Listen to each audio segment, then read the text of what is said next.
It all started at a dinner table that I had bought. Well, I paid for the groceries anyway. That had become the dynamic in our house over the last few years. I was the silent engine keeping things running, and my brother, Mason, was the loud hood ornament that everyone admired despite the rust underneath. 2 weeks. That was the countdown. 2 weeks until I officially became a doctor. The air in the dining room was thick with the smell of roast chicken and tension. I had been rehearsing this moment in my head for a month. I wasn't asking for a car. I wasn't asking for a down payment on a house. I was asking for 3 hours of their time. I reached into my bag and pulled out the envelope. It was heavy, cream-colored paper with gold embossing. Medical school graduation. It felt substantial in my hand, like the weight of the last 4 years of sleepless nights, caffeine overdoses, and the kind of stress that makes your hair turn gray before 30. "Mom, Dad," I said, my voice steady. "Here are your tickets. I got you VIP seating. Front row center." I placed them on the table. They sat there, gleaming under the chandelier light.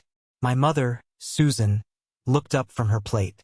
She wiped the corner of her mouth with a napkin, her eyes darting briefly to the tickets and then away, like they were something unpleasant, like a bill she couldn't pay. "Oh, Gabriel," she started, her voice pitching up in that way it always did when she was about to deliver bad news wrapped in fake kindness. That's wonderful, sweetie.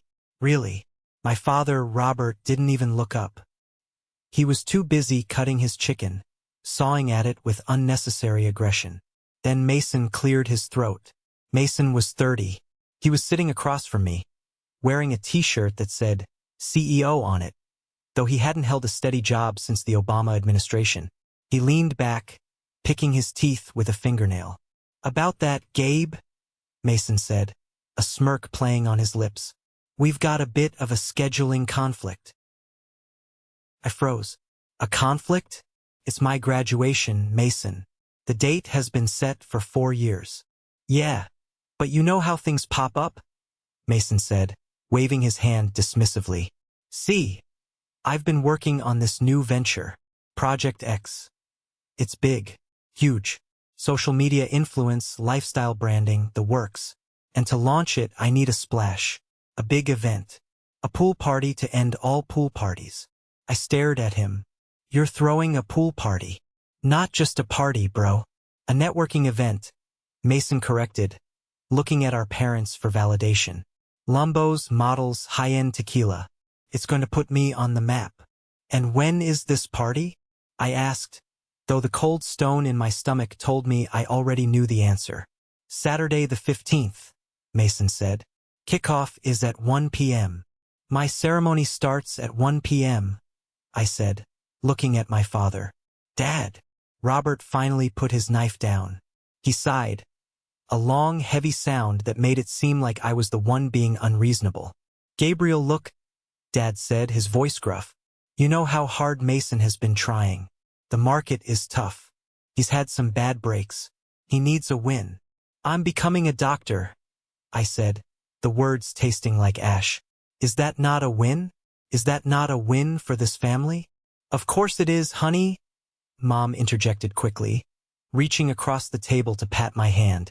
I pulled my hand away. "But you're strong, Gabriel. You've always been the independent one. You don't need us to hold your hand to walk across a stage. Mason, he's in a fragile place right now. If nobody shows up to his launch, it could crush him. So you're skipping my medical school graduation to watch Mason get drunk in a kiddie pool? It's an in-ground pool, Gabriel. Don't be an elitist," Mason snapped. "And it's about support. Family supports family. I need Mom and Dad there to manage the vendors, handle the guests. It's a big operation." I looked at them, really looked at them. I saw the way my mother looked at Mason with that soft, blind adoration she had never directed at me. I saw the way my father looked at him with a desperate hope that this time, finally, his golden boy would strike gold. And when they looked at me, they saw a utility bill, necessary, reliable, but not something you loved. "You have a choice," I said, my voice dropping an octave. "I worked 3 jobs to pay for this degree. I didn't ask you for a dime. I slept in my car for a week during my second year because I couldn't afford rent and tuition at the same time. I never complained. All I am asking is for you to sit in a chair and watch me finish it. We can't be in two places at once. Dad slammed his hand on the table, the silverware rattling. Stop being so selfish, Gabriel. Your brother needs us more right now. We'll come to your little doctor thing afterwards. If we have time. Maybe for dinner. My little doctor thing, I repeated. You know what I mean, Dad grumbled. It's just a ceremony. The symbolic. Mason's event is business. It's his future. The silence that followed was deafening. I looked at the gold embossed tickets on the table. They looked like mockery now. Okay, I said. Okay, Mom asked, hopeful. You understand? Oh, thank you, Gabriel. I knew you would. You've always been the reasonable one. I understand perfectly, I said. I stood up. I picked up the tickets. What are you doing? Mason asked, eyeing the envelope. Hey, if you're not using those, can I scalp them? I heard VIP seats go for a decent amount. Could help cover the DJ cost. I looked at my brother. I looked at the man who shared my DNA but none of my integrity. Slowly, deliberately, I tore the envelope in half. The sound of the thick paper ripping was the only noise in the room. Mom gasped. Gabriel! I put the halves together and tore them again, and again, until the gold embossing was just glittering confetti in my palm. You're right, I said, dropping the pieces onto my plate, right on top of the cold chicken. It is just a ceremony. And you're right, Dad. Mason is an investment. You should definitely protect your investment. You're being dramatic, Mason scoffed. God, you doctors are so arrogant. I'm leaving, I said, grabbing my coat. Don't expect us to pay for dinner if you walk out, Dad warned. I laughed. It was a dry, humorless sound. Dad, I bought the groceries. I cooked the chicken. You haven't paid for a dinner in this house in 3 years. I walked out the front door, the screen door slamming behind me with a finality that felt like a gunshot. I walked to my beat-up Honda Civic, the car I had driven since high school, the one with the taped-up window and the engine that rattled like a bag of bolts. I sat in the driver's seat, gripping the steering wheel until my knuckles turned white. I didn't cry. I was past crying. Crying is for when you have hope that things might change. I had no hope left for them. My phone buzzed. It was Elena. Hey! Her voice was soft, warm, the total opposite of the icebox I had just left. How did it go? Did they love the VIP seats? I took a deep breath, trying to steady the tremor in my voice. They aren't coming, Elena. There was a pause on the other end. A long, heavy pause. What do you mean they aren't coming? It's your graduation, Gabe. Mason is having a pool party, I said, staring at the peeling paint on my parents' front porch. A networking event. They chose the party. I am going to drive over there and scream at them, Elena said, and I could hear the sound of keys jingling. She meant it. She was small, but she had the ferocity of a lioness when it came to me. No, I said. No, don't. It's better this way. How is this better? She demanded. Because, I said, starting the engine. Now I know. I finally know exactly where I stand. There's no more guessing. No more maybe next time. They made their choice. And now I'm going to make mine.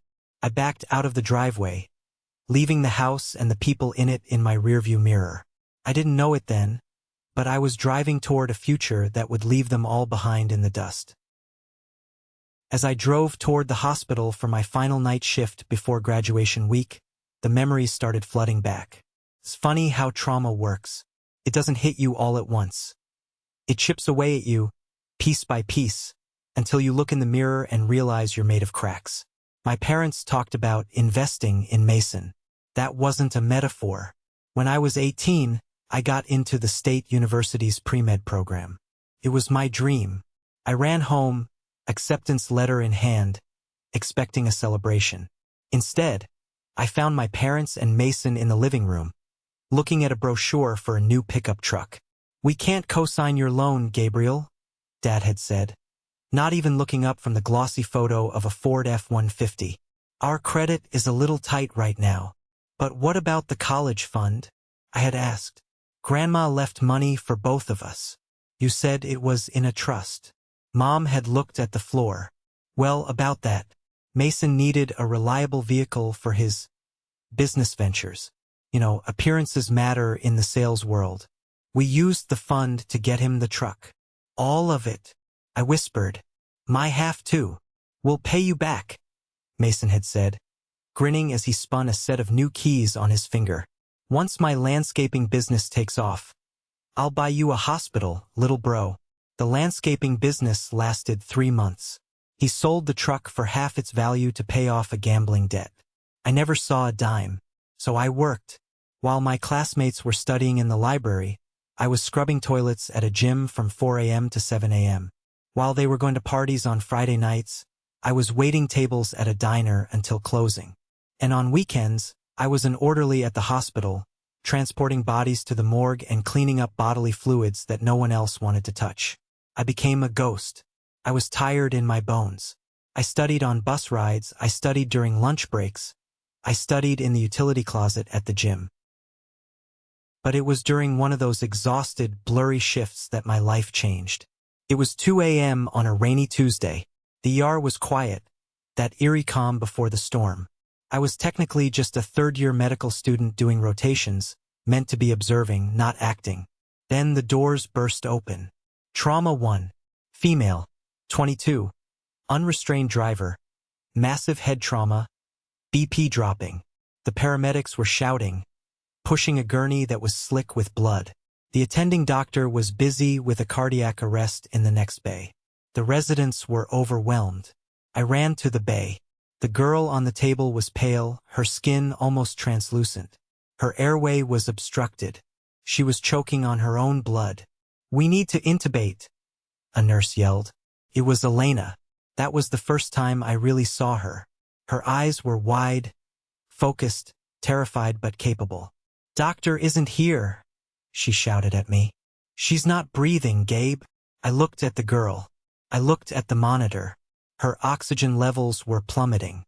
If we waited for the attending, she would be brain dead in 2 minutes. I shouldn't have done it. As a student, I wasn't authorized to perform the procedure without direct supervision. Could end my career before it started.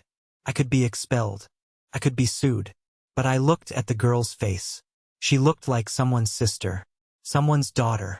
Give me the laryngoscope, I said, my voice surprisingly calm. Gabe, Elena warned. Give it to me, Elena, I snapped. I'm not letting her die. She slapped the metal instrument into my hand. My muscle memory took over. I had practiced this on dummies 1,000 times. But flesh is different. The slippery, it resists. I visualized the anatomy. Vallecula, epiglottis, vocal cords. Suction, I ordered. Elena suctioned the blood. I saw the opening. A tiny window of hope. I slid the tube in.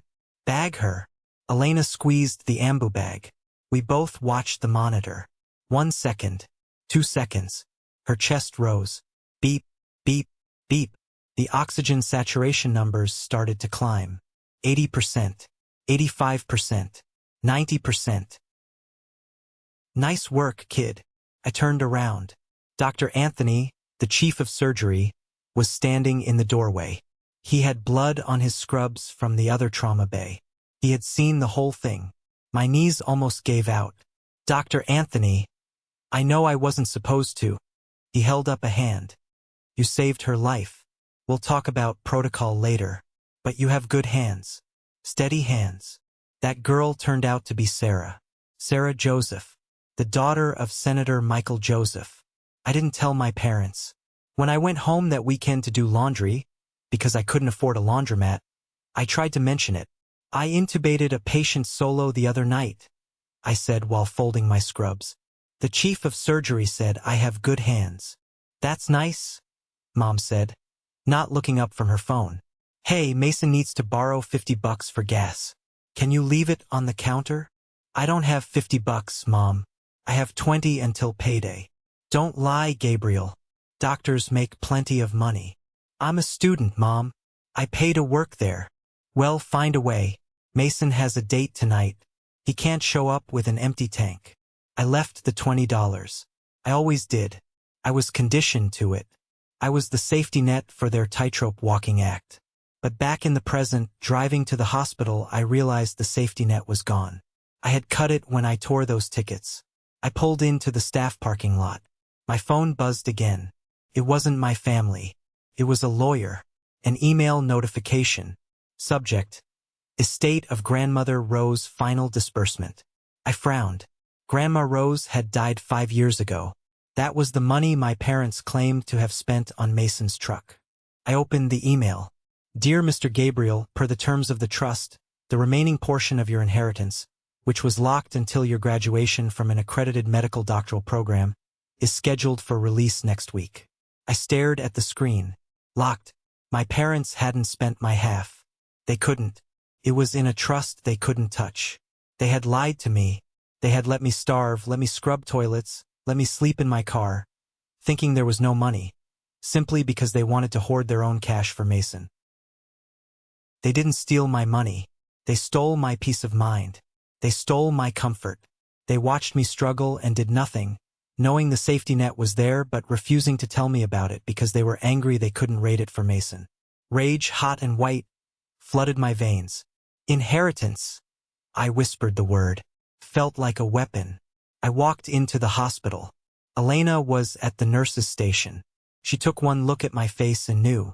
What happened? She asked. I'm done, I said. I'm really done, Elena. Good, she said, her eyes fierce. Because I have something to tell you too. My dad wants to have dinner with us after graduation. And he has a surprise. Your dad? I asked, confused. I had never met Elena's father. She rarely talked about him. Just said he was in the medical field. My parents always made fun of Elena, calling her just a nurse and implying I could marry up once I was a doctor. Yeah, she smiled, a mischievous glint in her eye. He's been dying to meet the man who stole his best or nurse.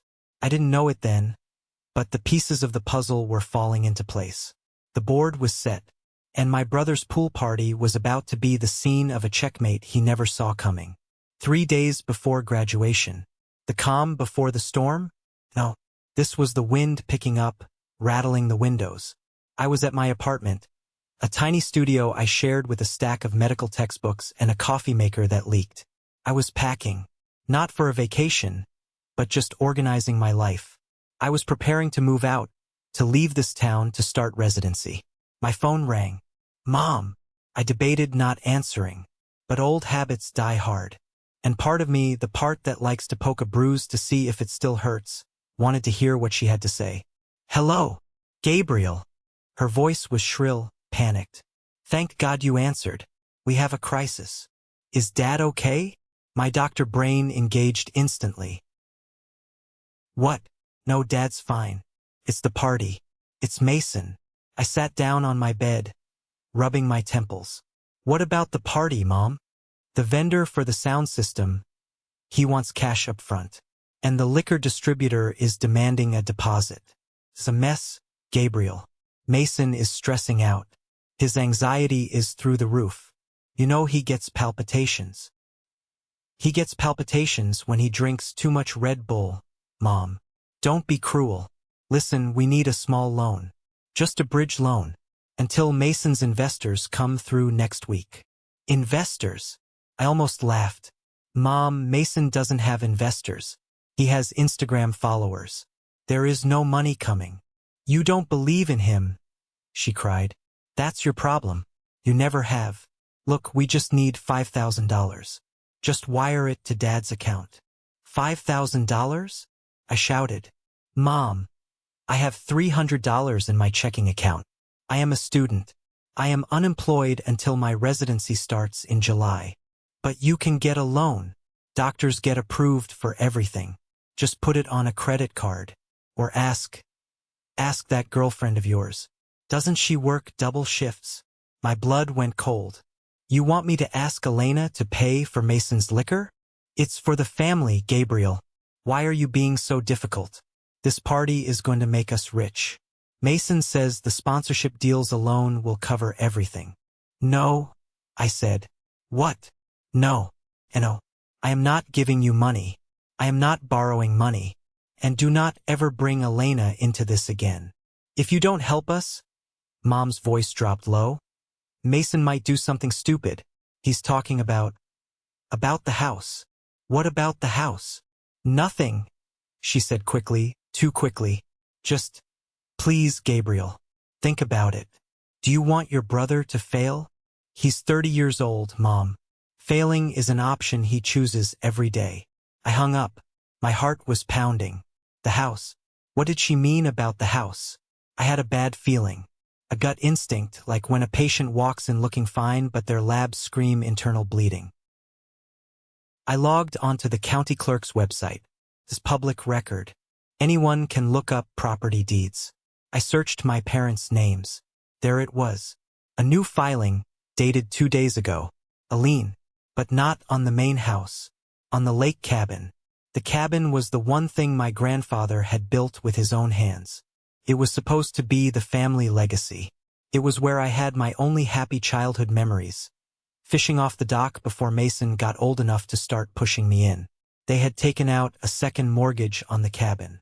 A high-interest, short-term loan. The kind you get from predatory lenders when no bank will touch you.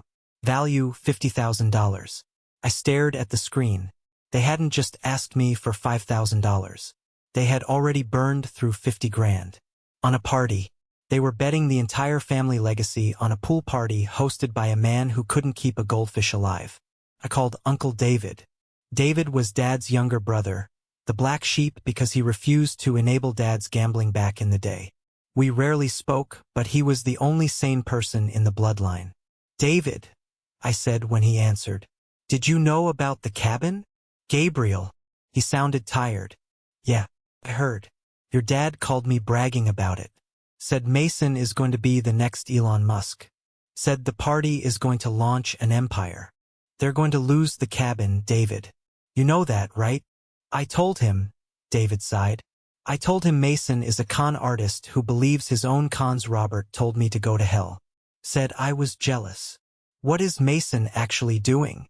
He's hiring influencers, Gabe, paying people to show up. He rented luxury cars just to park them in the driveway. It's all smoke and mirrors. He thinks if he looks rich, he'll become rich. It's fraud, I said. If he's soliciting investments based on this, it's fraud. It's worse than fraud, kid. It's a ticking time bomb. I heard he's getting the party favors from some shady characters. If the cops show up, let them, I said, surprising myself. Let them show up. You don't mean that. I do. I really do. I hung up. I looked around my empty apartment.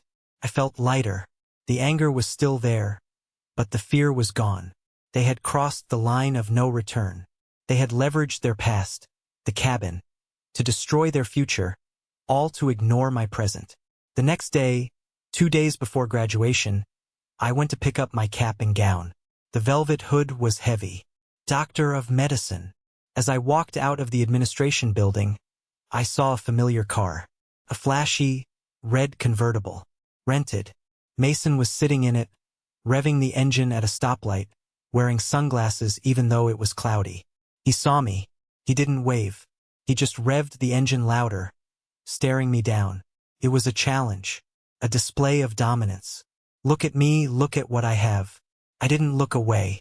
I just held up my garment bag, the one containing my doctoral regalia. I held it up like a shield, like a banner. He sped off, tires screeching, desperate for attention. I walked to my beat-up Honda. Enjoy the ride, Mason, I whispered. Because the crash is coming. That night, Elena came over. She brought pizza and a bottle of cheap wine. We sat on the floor of my apartment among the boxes. My dad is really excited about tomorrow, she said. I'm nervous, I admitted. Not about the ceremony. About seeing them. Or rather, knowing they aren't there. You won't be alone, she grabbed my hand. My dad invited a friend. A VIP. Who? You'll see. But let's just say, you made quite an impression on the senator. Senator Joseph? I choked on my pizza. He's coming. He's the keynote speaker, Gabe. Didn't you read the program? I've been a little distracted. Well, she grinned. He specifically asked if the student with the steady hands was graduating this year. I felt a shiver run down my spine. While my parents were mortgaging their house to buy fake friends for Mason, the most powerful man in the state was coming to shake my hand. The contrast was so sharp it almost cut me. Tomorrow, I said, raising my plastic cup of wine. To tomorrow. To Dr. Gabriel, she clinked her cup against mine. And to Karma. To Karma, I agreed. Little did I know, Karma had RSVP'd to Mason's party, and she was bringing the police. The morning of June 15th dawned bright and hot. Perfect day for a graduation. Perfect day for a pool party. I woke up at 6 a.m. Couldn't sleep. I put on my shirt and tie. I looked in the mirror. I didn't see the tired student who scrubbed toilets anymore. I saw a man who had survived. My phone was silent. No good luck texts from Mom. No proud of you from Dad. I checked Facebook. Big mistake. Mason had been posting all night. Photos of the setup. Stage is set. Hashtag hustle, hashtag empire, hashtag Mason Global. The photos showed my parents' backyard transformed. A massive DJ booth, tiki bar, and parked on the lawn, ruining the grass I used to mow, were a rented Lamborghini and a Ferrari. My mother was in the background of one photo, blowing up balloons. She looked exhausted, her smile strained. My father was holding a keg, looking red-faced. They looked ridiculous, desperate. I closed the app. Not my circus, not my monkeys. I recited the mantra Elena taught me. I drove to the university. The campus was buzzing. Families everywhere. Parents hugging their kids, holding bouquets of flowers, taking photos. I walked alone. I felt a pang of sadness, sharp and deep. It's hard to kill the child inside you who just wants his mom and dad to watch him do something good. Gabriel. I turned. Elena was running toward me, looking stunning in a simple blue dress. Behind her walked an older man. He had silver hair, a sharp suit, and an aura of authority that made people step out of his way. It was Dr. Anthony, the chief of surgery, my mentor. And Elena's dad? Dr. Anthony? I stammered. Gabriel, he smiled, extending a hand. And please, outside the hospital, call me Robert. Wait, your father's name is Robert, isn't it? Call me Tony. You're Elena's father? Guilty, he laughed. I wanted you to make it on your own merit, son. I didn't want you thinking you got favored because you were dating the chief's daughter. And you didn't. You earned every bit of respect I have for you. I looked at Elena. She shrugged, beaming. Surprise. And, Tony continued, since your parents couldn't make it, I took the liberty of claiming their seats. I hope you don't mind. I brought a few colleagues who wanted to meet the valedictorian. Valedictorian. I blinked. I'm in the top 10%, I know, but... Top 1%, Tony corrected. The final rankings were certified this morning. You're giving the speech, kid. Or, well, you would be. But the senator pulled rank and wants to introduce you instead. I felt like the ground was shifting under my feet. Valedictorian. The top of the class. Come on. Tony clapped me on the shoulder. We have a VIP room waiting. No waiting in the sun for you. Meanwhile, across town, the storm was breaking. My Uncle David texted me a play-by-play. He wasn't at the party, but he lived down the street and was watching from his porch with binoculars. Text from Uncle David, 12:30 p.m. It's a zoo. Cars blocking the whole street. Music is shaking my windows. Your dad is arguing with a delivery guy. Looks like the ice sculpture is melting. Text from Uncle David, 12:45 p.m. Mason is wearing a white suit. He looks like a pimp from a bad 80s movie. A lot of sketchy-looking people arriving. Not business investors. These look like... Well, let's just say they aren't here to discuss stock options. I turned my phone off. I stepped into the cool, air-conditioned green room behind the main stage of the auditorium. Senator Michael Joseph was there. He stood up when I entered.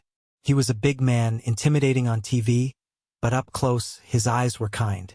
"Gabriel," he said, bypassing the handshake and pulling me into a hug.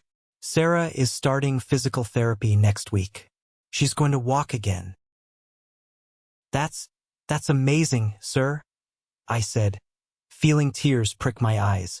"You gave me my daughter back," the senator said, holding my shoulders. "Today, I'm going to give you a little something in return." "Sir, you don't have to." "Hush, it's done. Now get that robe on. It's showtime." As I put on the heavy velvet robe with the 3 stripes on the sleeve, I looked at myself in the mirror. I thought about Mason. Right now, he was probably popping a bottle of cheap champagne, pretending to be a king. He was surrounded by noise, by fake friends, by a mountain of debt. I was in a quiet room, surrounded by people who saved lives, people who shaped laws, people who loved me. I realized then that richness isn't about rented Lamborghinis or loud parties. It's about the quiet confidence of knowing you are exactly where you are supposed to be. "Ready?" Elena asked, fixing my collar. "Ready," I said. I walked out toward the stage. The lights were blinding.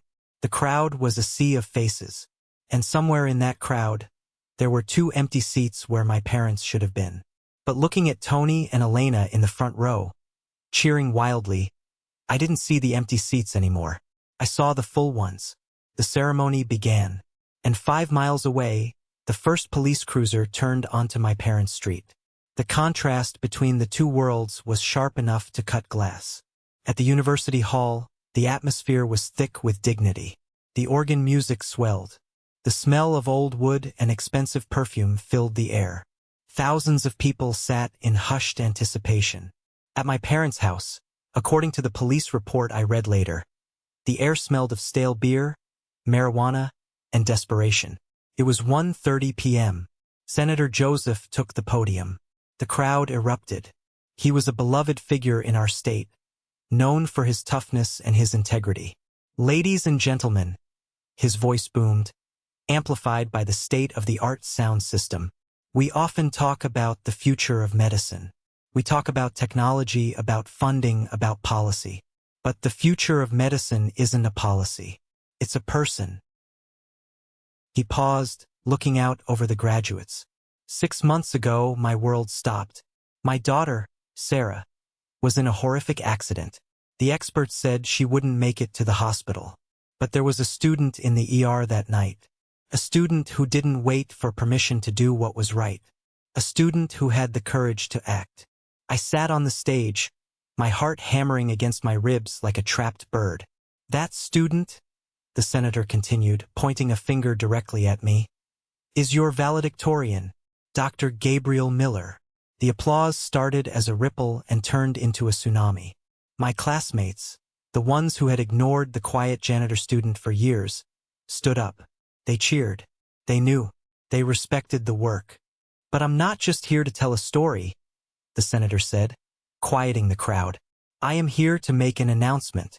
In partnership with the State Medical Board and the Joseph Foundation, we are awarding Dr. Miller the Golden Scalpel Fellowship." A gasp went through the room. The Golden Scalpel wasn't just a scholarship. It was a full ride for residency, plus a living stipend, plus a guaranteed attending position at the university hospital upon completion. It was $1 million ticket. And, the senator smiled, "Since I know student loans are a burden, we have retroactively paid off his entire medical school tuition." Covered my mouth. My knees shook. Elena was crying in the front row. Tony was giving me a thumbs up. I stood up to walk to the podium. Simultaneously, at 1:35 p.m., the pool party. My parents had the TV on in the living room. It was muted, playing the local news channel in the background, while they frantically tried to manage the chaos in the backyard. Mason was drunk. He was standing on a table, pouring vodka into the mouth of a stranger. "Drink, drink. Mason Global taking over," he screamed. Dad was arguing with a group of bikers who had crashed the party. "This is a private event. Networking only." "Networking?" One of the bikers laughed, smashing a beer bottle on the patio. Your boy Mason owes us for the powder, old man. We're here to collect. Mom ran into the living room to escape the noise. She looked at the TV. The breaking news banner flashed red. Live. Senator Joseph honors local hero. She stopped. She saw the screen. There was me, her son. The one she had ignored. The one she had refused to give $5 to. I was shaking hands with the senator. I was holding a giant check. The cheerin' read, Dr. Gabriel Miller valedictorian, full fellowship awarded. Robert, she screamed. Robert, come here. Dad ran in, sweating, his shirt stained with salsa. What? Are the cops here? Look, she pointed at the TV.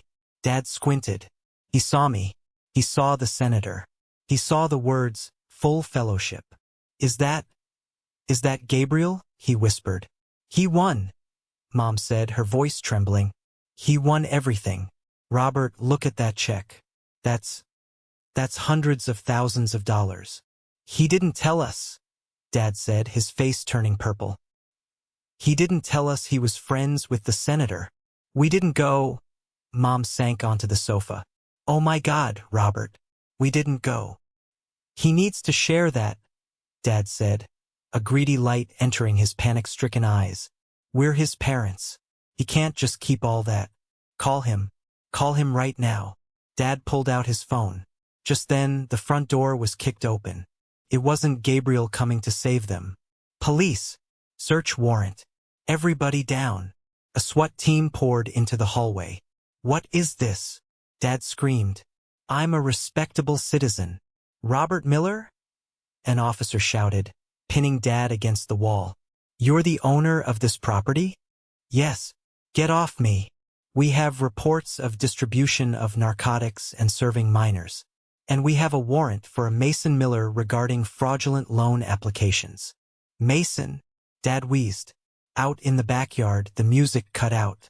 The screams changed from joy to terror. Mason tried to run. He jumped the back fence, tearing his white suit. He landed right in the arms of a waiting officer. Don't touch me, Mason shrieked. I'm an influencer. I'm a CEO. My dad will sue you. Inside the house, Mom was crying, watching the TV. On the screen, I was stepping up to the microphone, looking calm, looking powerful. My name is Dr. Gabriel Miller, TV Gabriel said. And I got here thanks to the people who believed in me when I had nothing. Mom reached out to touch the screen, tears streaming down her face. I believed in you, she lied to the empty room. Gabriel, tell them I believed in you. An officer grabbed her arm. Ma'am, step away from the television. Put your hands behind your back. But my son, she sobbed, pointing at the screen. That's my son. He's a doctor. He can fix this. Call Gabriel. He can fix this. Back at the graduation, 1:45 p.m., I stood at the podium. I didn't know about the raid. I didn't know my brother was currently being cuffed in his underwear. I looked out at the crowd. They say you can't choose your family, I said into the microphone. But I disagree. Biology gives you relatives. Life gives you family. I looked at Elena. I looked at Tony. I looked at the senator. Family are the people who show up, I said, my voice cracking slightly. They are the people who don't need a party or a payout to love you. They are the people who sit in the front row. I took a breath. To my family here today, thank you. This degree is for us. The applause was deafening. It washed over me, cleansing me. I felt the weight of the last 10 years. The neglect, the stolen money, the insults lift off my shoulders. I was free. As I walked off the stage, Tony handed me my phone. It's been buzzing off the hook, he said. Might be important. I looked at the screen. 15 missed calls from Mom. 10 missed calls from Dad. 5 missed calls from Mason. And 1 text from Uncle David. Text from Uncle David, 1:50 p.m. Justice is served. Kid. Cops raided the house. Mason arrested. Your parents detained. It's all over the neighborhood news. They saw you on TV right before the handcuffs went on. You're a legend. I stared at the text. Is everything okay? Elena asked, touching my arm. I looked at the phone. I looked at the call mom button. I thought about the $5,000 they wanted. I thought about the little event. I thought about the torn tickets. Yeah, I said, turning the phone off and sliding it into my pocket. Everything is perfect. Who was it? Nobody, I smiled. Just a wrong number. The graduation reception was held at the senator's estate that evening. It was a world away from the chaos of my childhood. There were string lights in the trees, a jazz quartet playing soft music, and people discussing medical breakthroughs and charity work. I stood on the balcony, a glass of champagne in my hand. I was wearing a suit that Tony had bought for me as a graduation gift. It fit perfectly. For the first time in my life, I didn't feel like I was wearing a costume. "Dr. Miller," a voice said. I turned. It was a lawyer from the firm representing the hospital. "I hate to disturb you on your big night," he said, looking apologetic. "But the police station called the hospital switchboard looking for you. They said it was urgent regarding your next of kin." "Are they hurt?" I asked, my instinct to save lives kicking in automatically. "No, sir. They are in custody. Your parents and your brother. They are requesting you come down to post bail. They claim you will cover it." I took a sip of champagne. The bubbles were crisp and cold. "Custody for what?" "Your brother for fraud, distribution, resisting arrest. Your parents for, well, allowing a disorderly house and potential accessory charges regarding the fraudulent loan they took out on a property." "The cabin," I said softly. "Yes, they seem to be under the impression that you have recently come into a significant amount of money. Something about a fellowship." I looked at the lawyer. "Tell them I'm busy." The lawyer blinked. "Sir, tell them I am attending my graduation celebration. Tell them I have no intention of posting bail for people who facilitated a crime. They are adults. They can call a bondsman if they have any assets left." They mentioned they don't have the money, sir.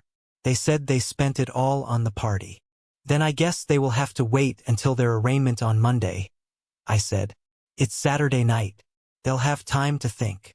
"Very well, doctor." The lawyer walked away. Elena slid her arm through mine. "That was cold," she whispered, but she was smiling. "It was necessary," I said. "If I go down there, if I bail them out, nothing changes. They learn nothing. Mason gets away with it again. Dad blames the cops. Mom blames the neighbors. This time, they have to sit in it." "You're right," she said. "Hey, come inside. My dad is making a toast." We went back inside. Tony raised a glass. "To Gabriel," he said, "who proved that you don't need a pedigree to be a thoroughbred." Everyone cheered. Later that night, I finally turned my phone back on. The voicemails flooded in. Voicemail 1, "Mom, 2 p.m. Gabriel. Answer the phone. The police are here. They're ruining Mason's party. You have to come. You're a doctor. Tell them to stop." Voicemail 2, "Dad, 3:30 p.m. Son, we saw the TV. We're so proud. Look, we're in a bit of a jam downtown. Just a misunderstanding. Bring that checkbook. Okay? We can celebrate after. We'll go to a nice dinner. On you, obviously. Haha." Voicemail 3, "Mason, 4 p.m. Bro, you gotta get me out. These cuffs are tight. They think I'm a drug dealer. Gabe, tell them it was just for the party. Tell them I'm an entrepreneur. Don't leave me here." I listened to them all. I didn't feel anger anymore. I felt pity. They were trapped in a cycle of their own making, a cycle of greed and image and stupidity. I deleted the messages. All of them. Then I opened my banking app. The notification from the trust fund had come through. The remaining inheritance from Grandma Rose. It wasn't a fortune, but it was enough to put a down payment on a house. A house that no one could take away from me. I looked at Elena. "How would you feel about moving?" I asked. "Moving where?" "Anywhere," I said. "Residency starts in July. But I have a feeling I'm going to be busy with the fellowship." "I think," she said, kissing my cheek, "that sounds like a plan." The next morning, the headlines were split. On the front page of the Metro section, Local student hero awarded Senate fellowship. On the bottom of page 4, in the police blotter, pool party raid leads to 3 arrests, seizure of narcotics. My parents lost the cabin. The bank foreclosed on it within the month. The predatory lender took everything. They also put a lien on their main house to pay for Mason's legal fees. Mason got 3 years probation and community service. He had to move back into his old room. The CEO reduced to picking up trash on the highway in an orange vest. My parents tried to reach out. They sent letters. They sent guilt-tripping cards. Family sticks together. Forgive and forget. But I had learned a valuable lesson in the ER. When a limb is gangrenous, when it's poisoning the rest of the body, you don't put a bandage on it. You amputate. It hurts. It leaves a scar. But it's the only way to survive. I chose survival. 5 years. In the medical world, 5 years is a lifetime. It's the difference between a trembling intern holding a scalpel for the first time and a chief resident commanding a trauma bay with a single look. It's enough time for cells to regenerate, for bones to knit back together, and for scars, physical ones at least, to fade into silver lines that you barely notice in the mirror. It was a Tuesday morning in October. The air outside was crisp, the leaves turning that burning shade of orange that always reminded me of my parents' driveway. Back before the for sale sign went up, I walked out of the hospital entrance, blinking in the sunlight. My shift had technically ended 2 hours ago, but I had stayed behind to monitor a post-op patient. A young kid, 19 years old, motorcycle accident. I had rebuilt his shattered femur. He was going to walk again.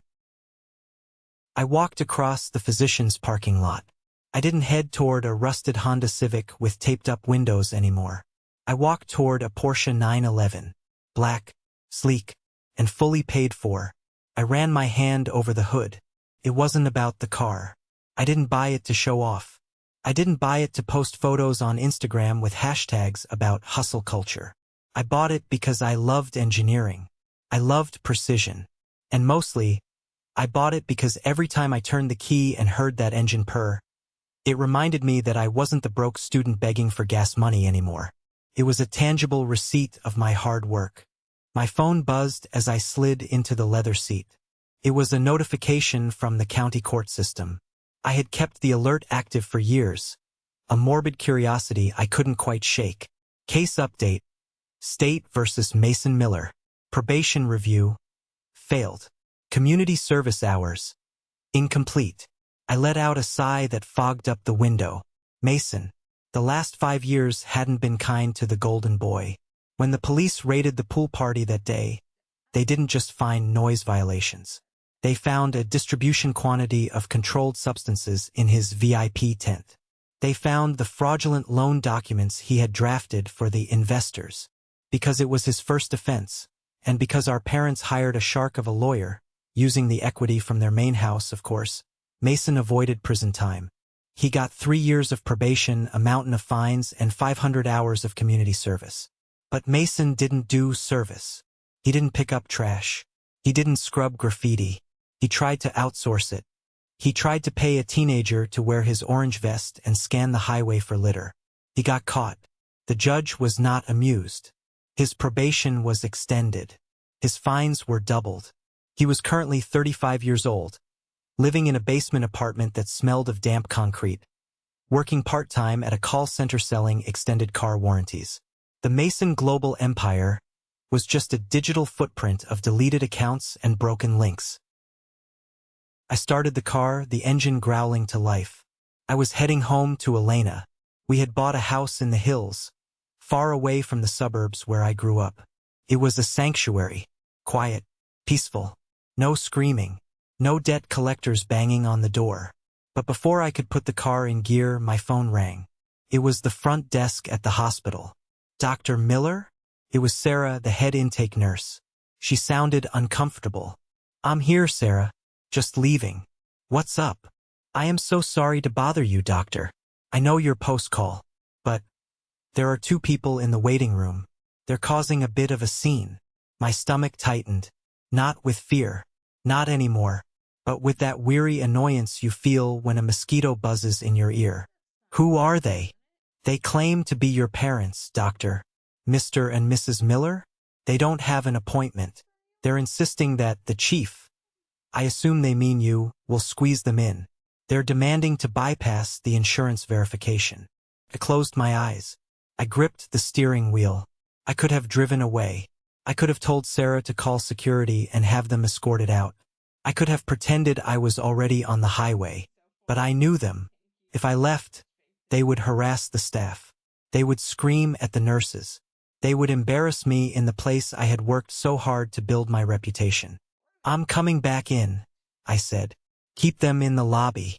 Do not bring them back to the clinical area. Understood, doctor. I turned off the car. I took a deep breath, visualizing the armor I wore in the ore. I wasn't Gabriel the son. I was Dr. Miller. I walked back into the hospital, my white coat flapping slightly behind me. The air conditioning hit my face, cooling the heat rising in my neck. I saw them as soon as I rounded the corner. They looked smaller. That was the first thing that struck me. My father, Robert, used to be a big man. Imposing. Loud.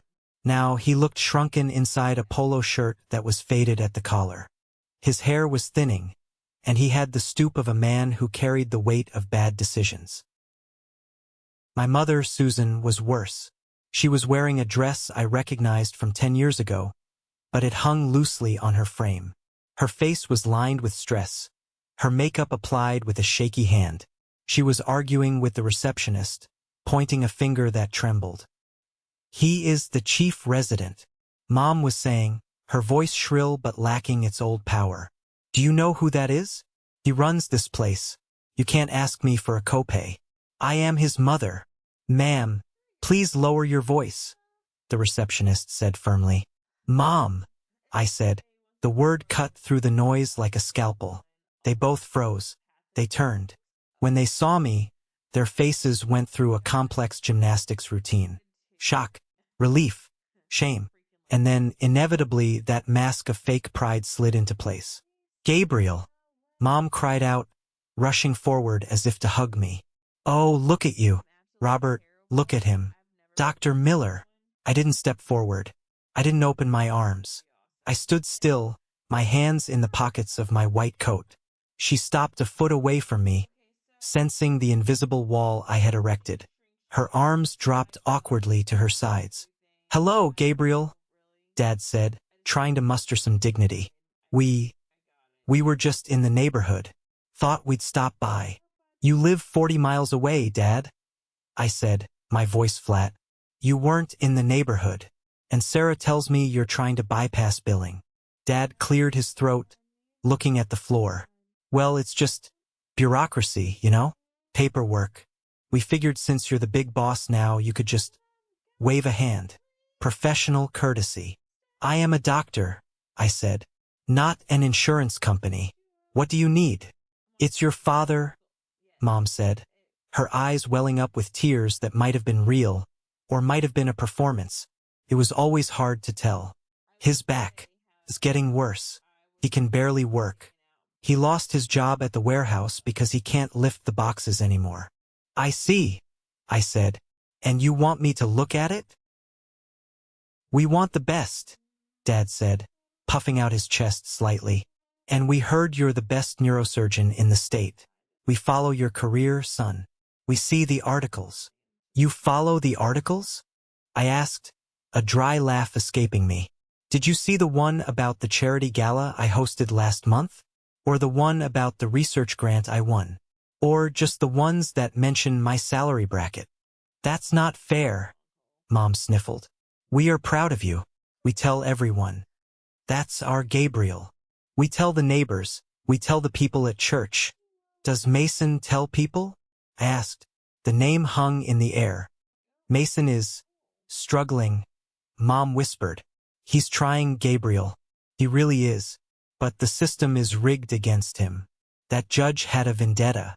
And the fines? It's impossible to get ahead." "It's not the system," I said.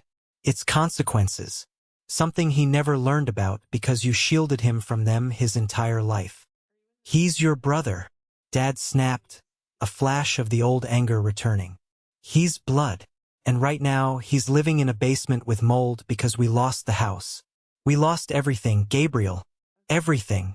You didn't lose it? I corrected him, my voice rising just enough to be heard clearly by the staff pretending not to listen. You gave it away. You gambled it. You took a second mortgage on a home you owned free and clear to throw a party for a liar. You bet on a horse with 3 legs and blamed the track when it collapsed. We made a mistake, Dad shouted. Are you going to punish us for the rest of our lives? We are your parents. We fed you. We clothed you. You did the bare minimum required by law, I said. And the moment I became inconvenient, the moment I needed you to choose me over a bottle of vodka and a DJ, you left me. You didn't just miss my graduation. You made a statement. You told me I wasn't worth your time. We're sorry. Mom was sobbing openly now. How many times do we have to say it? We're sorry. You're sorry because you're broke, I said brutally. You weren't sorry when you thought Mason was going to be a millionaire.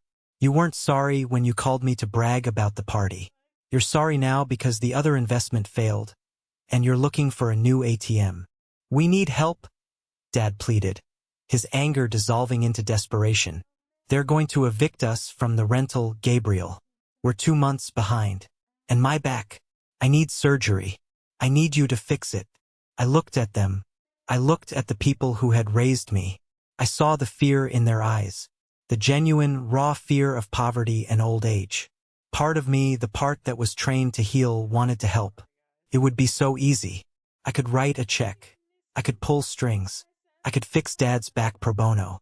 But then I remembered the envelope, the gold embossed tickets I tore up. I remembered the trust fund they hid. I remembered Elena's face when I told her they weren't coming. I can't treat you, I said. What? Dad blinked. Ethically, I cannot operate on family members. There's a conflict of interest. Against hospital policy. Then refer us. Mom begged. Get us into one of your partners. Get it done for free. I can refer you to the clinic, I said. They have a sliding scale for payment based on income. They have excellent residents. They will take good care of you. Residents, Dad scoffed. Students? You want a student cutting into my spine? I was a student once, I said coldly, and I was good enough to save a senator's daughter. But I wasn't good enough for you to watch. I reached into my pocket and pulled out a card. It wasn't my business card. It was the card for the hospital's social work department. Take this. Go to the 3rd floor. Ask for Mrs. Higgins. She can help you apply for Medicaid and emergency housing assistance. I handed the card to my father. He took it, his hand shaking. He looked at the card, then at me as if waiting for the punchline, as if waiting for me to laugh and pull out a wad of cash. That's it, he whispered. Social work? Like we're charity cases. You are in need, I said. This is the help available. You ungrateful. Dad started, his face reddening. Don't. I stepped closer, lowering my voice to a dangerous whisper. Do not finish that sentence, because if you cause a scene in my hospital, I will have you banned. Permanently, and then you won't even get the clinic. Dad closed his mouth. He looked at Mom. She was weeping silently, looking at my white coat, realizing that the distance between us wasn't just physical anymore. It was a chasm of class, of values, of reality. Goodbye, Robert. Goodbye, Susan. I said. I didn't call them Mom and Dad. Couldn't. I turned around and walked back toward the elevators. I didn't look back. I heard Mom call my name one last time. A weak, broken sound, but I kept walking. I got into the elevator. The doors closed, shutting out their image. I pressed the button for the parking garage. My hands were steady. My heart rate was normal. I thought I would feel guilty. I thought I would feel sad. But all I felt was the quiet satisfaction of a diagnosis confirmed. They hadn't changed. They hadn't learned. They were simply looking for a new host. And I had finally, successfully immunized myself. I walked back to my Porsche. I got in. I drove out of the lot, leaving the hospital and them behind. The drive home was a meditation. As the city skyline faded in my rearview mirror, replaced by the rolling green hills of the suburbs. I let the tension of the encounter drain away. I pulled into the driveway of our home. It wasn't a mansion, but it was beautiful, solid, built on a foundation of honest money and mutual respect. Elena's car was in the drive, a sensible SUV, complete with 2 car seats in the back. I walked inside. The smell of garlic and rosemary hit me. Elena was cooking. "Daddy!" 2 voices perfectly synchronized. My twins, Leo and Maya, came thundering down the hallway. They were 4 years old, a whirlwind of energy and laughter. I dropped my bag. I dropped my keys. I dropped to my knees. They crashed into me, burying their faces in my neck. Leo smelled like Play-Doh. Maya smelled like strawberries. "Hey, monsters!" I laughed, hugging them tight. "Did you terrorize Mommy today?" "Yes," Leo announced proudly. "No," Maya argued. Elena walked into the hallway, wiping her hands on a towel. She looked tired. She had worked a half shift at the clinic that morning, but when she saw me, her face lit up. "Hey, hotshot," she smiled. "Rough day." "Interesting day," I said, standing up and lifting Leo onto my shoulders. "My parents came to the hospital." Elena's smile faltered. She froze. "What? Are they okay? Physically? Yes. Financially? No. Morally? Bankruptcy." I walked into the kitchen carrying my son.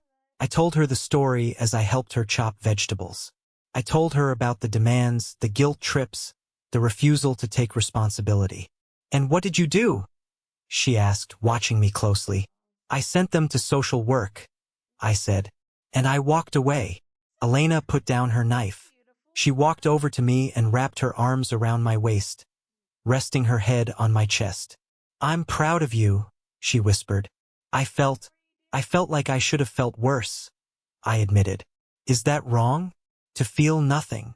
"It's not nothing, Gabe," she said, looking up at me. "It's peace. You grieved them 5 years ago. You did the work. Today was just paperwork." She was right, as always. Later that night, after we put the twins to bed, reading them 3 stories because Leo insisted on just one more, I went into my home office. It was a quiet room. Bookshelves lined the walls. On the desk sat a framed photo of me, Elena, Tony, and the senator from that graduation day. We looked so young, so hopeful. But my eyes drifted to the wall above the desk. There, framed in simple black wood, was my medical diploma. Doctor of Medicine, summa cum laude, and next to it a smaller, older frame. A picture of me and Uncle David fishing at the cabin when I was 7. I walked over to the closet and pulled out my white coat. The one I wore today. The one with Dr. Gabriel Miller, Chief of Neurosurgery, embroidered on the pocket. I ran my thumb over the stitching. For years, I thought this coat was a costume. I thought I was tricking the world. That deep down, I was just the neglected kid who wasn't worth a $50 gas loan. But I wasn't that kid anymore. I sat down at my desk and opened my journal. I had started writing in it during my internship, a way to process the trauma of the ER. I wrote, June 15th, 5 years post-grad. Diagnosis, survivor. Treatment, complete separation. Prognosis, excellent. I thought about Mason. I wondered if he was sitting in that basement right now, blaming me, blaming the judge, blaming the world. He was a prisoner of his own entitlement, trapped in a cell built by parents who loved him too much to let him grow up. They had crippled him with kindness. They had destroyed him with yes. I had been saved by their no. If they had paid my tuition, I might have felt obligated to them. If they had come to my graduation, I might have let them back in. If they had treated me like the golden child, I might have ended up like Mason, hollow, fragile, unable to stand on my own 2 feet. Their neglect was the fire that forged me. Their absence was the space where I built my own character. I closed the journal. I walked to the window and looked out at the backyard. There was no pool, just a swing set, a sandbox, a garden that Elena and the kids planted. It wasn't a networking event. It wasn't a launch party. It was a home. I thought about the future. One day Leo and Maya would graduate. One day They would look out into a crowd, searching for faces. And they would never, ever see an empty seat. I would be there. Elena would be there. Uncle David would be there. We would be the safety net I never had.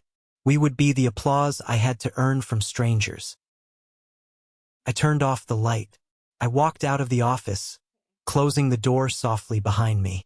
I went upstairs to the bedroom where my wife was sleeping. I crawled into bed beside her, pulling the duvet up.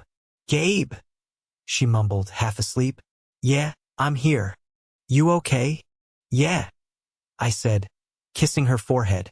"I'm finally cured." The darkness of the room felt comforting, not lonely. The silence wasn't empty.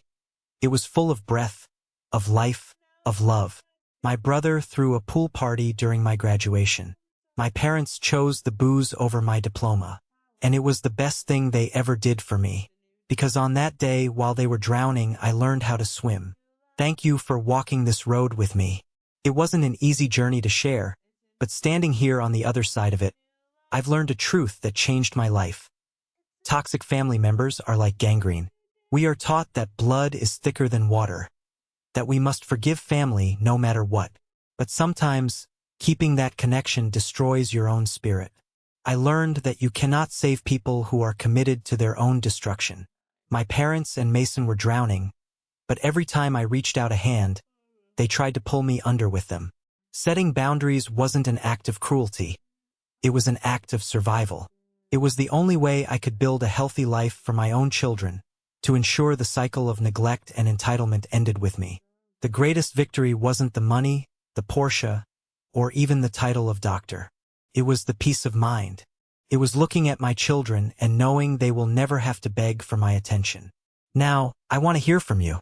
Have you ever had to make the hard choice to cut ties with a family member to save yourself? Or maybe you felt like the invisible child, while a sibling got all the glory.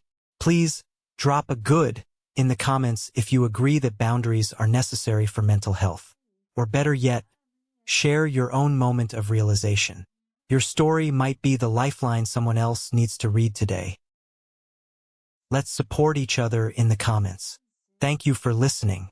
Stay strong.